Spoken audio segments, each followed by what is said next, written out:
Sa gitna ng hamon sa cost of living at affordability, ang conservatives na nawagang itigil ang federal gas taxes. Ito at ang pulso ng komunidad sa pagtaas ng presyo ng gasolina sa report ni Teresa Redula.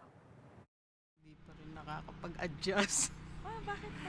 Ay, mahirap kasi tumataas tapos yung budget mo, yung sahod mo is hindi naman tumataas. Medyo higpit sinturon, bibili lang ng kung anong kailangan. Ilang linggo pa lamang mula nang magsimulang lumobo ang presyo ng gasolina. At dito sa Howard at Sherbourne Street sa Toronto, nakausap ng Omni News ang ilang Pilipino katulad nila Ana at Leticia at ibinahagi kung paano sila naaapektuhan at napapakabig sa mas malaking gastusin. Usually, yung iyong budget, like $100, it's full. But now, not even at the bottom of your your bag. Naglalakad na lang ako minsan sa trabaho kasi malapit lang.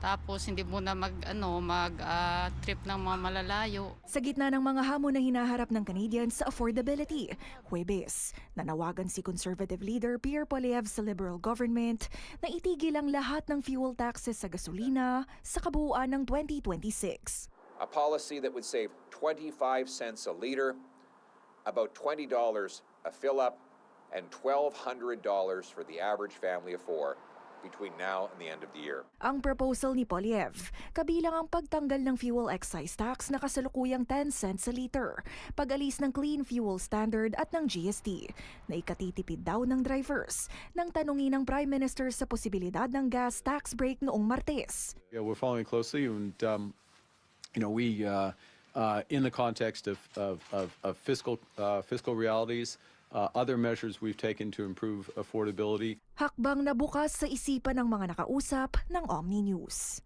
I think less tax is always good for everyone, so go for it. Kasi instead na gamitin mo na lang yung money for your family, you need to adjust to your expenses for gas. And also when the gas prices increases, the groceries increases as well. Siguro makakatulong talaga yon dahil naman kahit anong paraan na makatulong, okay yan para sa akin. Sa pagtataya ng isang ekonomista, makabubuti ang ideya ng conservatives pero maigi rin daw tignan ng gobyerno ang mas matagalang solusyon na ikabubuti rin ang ekonomiya ng Canada. We are one of the top energy exporters in the world. And yet, we are paying expensive fuel. So, why? Because we are not producing enough. Hindi sufficiente yung papoproduce natin. Kaya nangyayari minsan, nag-aangkat pa nga ang Canada ng produktong petrolyo. Ang long-term solution po dito is dapat ma-improve ng Canada yung production capacity niya. Makapag-produce tayo uli ng mas marami. Kapag nakapag-produce tayo ng mas maraming kababayan natin ang magkakaroon ng hanap buhay, magkakaroon ng trabaho, at malaki po ang balik niyan sa ating ekonomiya. Teresa Redula, Omni News, Toronto.